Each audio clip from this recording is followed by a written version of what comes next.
Many Oklahomans have been put through the ringer recently with the high rainfall events that they've had to endure.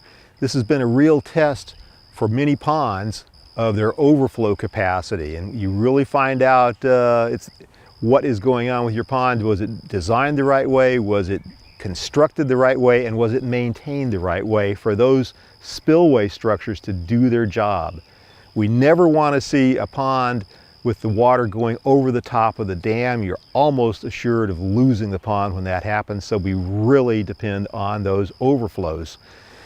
Some people have been calling in with problems with clogged overflows, clogged by floating debris. It's never safe to try to unclog an overflow when the water is still flowing. You need to wait until afterwards and perhaps talk to NRCS about design alternatives to perhaps prevent that from clogging the next time.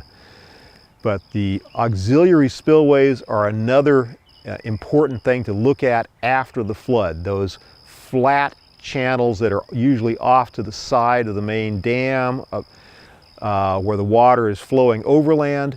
You want to make sure if there has been any erosion that's gotten started during that overflow event. If so, do not delay. Get that filled and revegetated as soon as possible to make sure that that structure doesn't continue to erode, and it can erode even more rapidly during the next overflow event if we leave those areas bare and unprotected. Anytime a pond overflows, the fish are gone.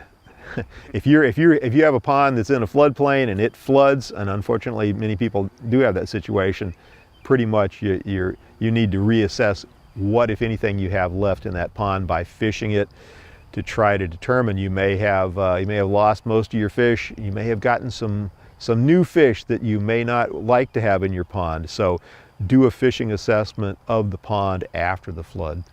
Heavy overland flow can carry fish, allow fish to make their way across the surface overland for quite a long distance. And in particular, I draw your attention to common carp.